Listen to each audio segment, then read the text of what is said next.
শোন মা টেপি, এই যে তুই সবার মুখের উপরে চটপট উত্তর দিয়ে দিস, এইসব করিস না, লোকে খারাপ কথা বলে। ছাড়ো তো মা, যে যেমন তাকে তেমনই বলা উচিত, তেমনই বলি আমি। ছাড় তো, তোর বলার দরকার নেই। হুম, ওই দেখো পাড়া চুগলি কাকিমা চলে এসেছে, দেখো কিছু নেওয়ার ধান্দা ঠিক বাড়ির খবর নিতে চলে এসেছে। কই গো কাকুলি বৌদি? ও এই তো, চলে এলাম তোমার বাড়িতে।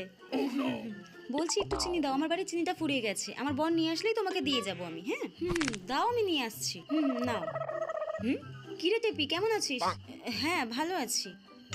তা এখন কি করছিস? বিয়ে টিয়ে কর, কবে আর করবি? বিয়ের বয়স পেরিয়ে গেলে, তোর তো 24 কবেই পেরিয়ে গেছে, মেয়েরা 20তেই বুড়ি, আর তুই এখনো বিয়ে করতে পারলি না? এরপর তো আর কোনো ছেলে পাত্তাও দেবে না, তাড়াতাড়ি বিয়েটা করে নে বাবা।